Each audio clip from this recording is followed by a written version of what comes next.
Welcome back. So 2 years ago, King 5 News reporter Chris Daniels started a unique franchise, anything like we'd ever seen, called Drinks with Daniels.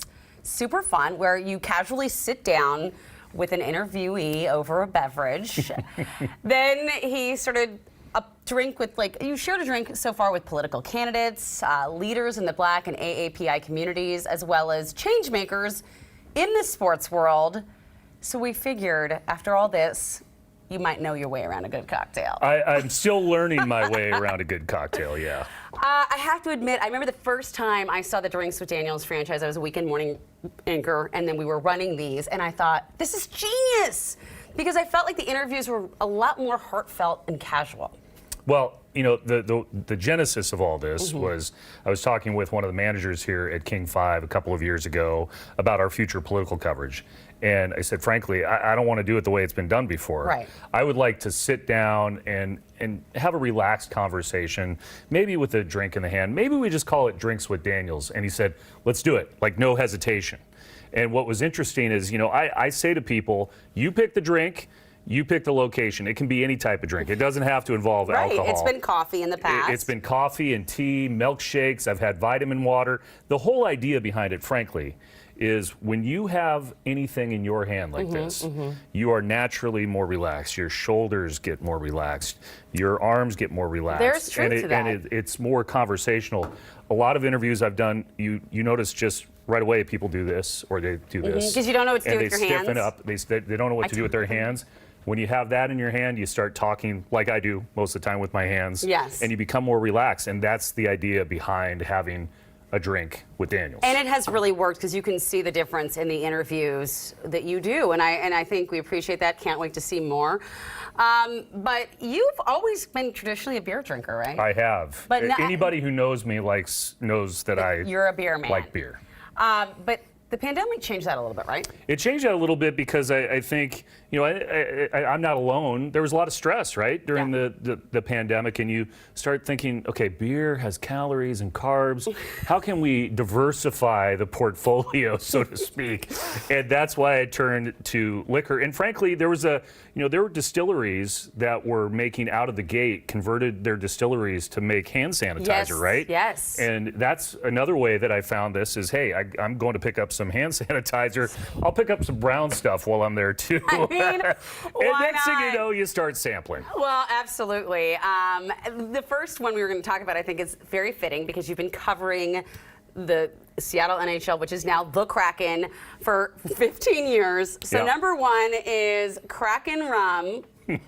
And by the way, it looks like they have actually partnered up, it seems. They are now an official partner of the Seattle Kraken. In fact, this was one of the things that came up when Seattle was attempting to trademark this, right? To make this the name for their franchise.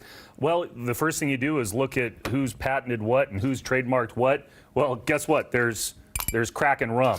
So the folks over at the Seattle NHL franchise made a phone call, and they were able to work out this side deal. So they were Kraken like, well, Rum, yes, now has the Space Needle and Climate Pledge on the side of it there. Yeah. Look at that. The official rum, it says, of the Seattle Kraken. It is the official rum of the Kraken. So what do you do with this? Do you mix it with anything or just pour it over ice? You can mix it with stuff. There's all sorts of recipes. I like to just have it on the rocks. Well, let's try it then. I've actually, admittedly, unless it's been in a cocktail I've had before, well, that's a lot. That's a lot of rum. A heavy pour. I know who to party with. That's the truth, Ruth. All right, here you go. That one's yours. Okay. Cheers. Wow. Here's something I never thought I would do on television, by the way. Oh, that's good. That is nice. I think there'll be a lot of Kraken rum being consumed at future Kraken games. I'm looking forward to all the mixed drinks that are Kraken themed. Yeah. That should be fun. Maybe they'll make something called like the Odysseus or something. Oh. All right, so next cocktail is another brown liquor. What do we got here? Well, this is easy. This is like an old standby. It's easy for me to just find some whiskey or bourbon and throw it over a couple of ice cubes. And there's a lot of mixes you can get for an old-fashioned. Yeah. A lot of people like an old-fashioned. They're easy. You just get a couple of other things to go with it.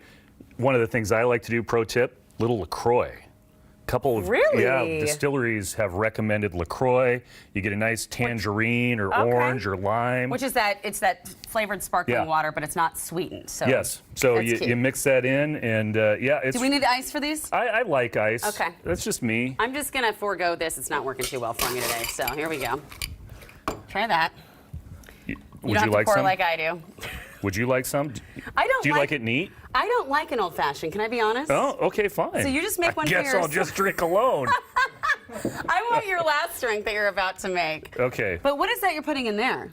So that's a little simple syrup. Okay, so well maybe I will a lot try of people like walnut old fashions. Those are fun. You throw in some bitters. You throw in a little bit of water. It doesn't take a lot. It's a lot of people have this stuff just sitting around the house. I know. I have bitters, and I mean, I'm sure it's expired by now. And you top it off with some water to water it down, and it's a good one glass in front of the I'm the taking TV, mine neat. watching repeats of New Day Northwest. Obviously. Right? Oh. That's pretty good. Yeah. I take back what I said about old fashions. Yeah, see, they're good. They're now in fashion. Smooth. All right, we only have about a minute left, actually less. So how do we make this fantastic cocktail? Okay, so Campari Spritz. I will give you a clue on our future coverage.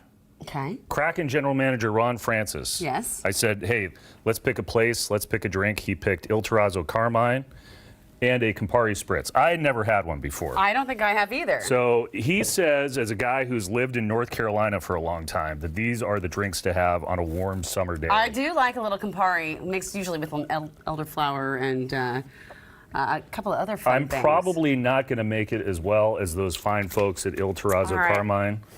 And we're probably running out of time, aren't we? We are out of time, okay. But you top it with the Prosecco. Yep, little orange or a little olive. Let me see, we're running out of time. I want you to get 5 a sip. seconds. All right. Here you go. Thank you.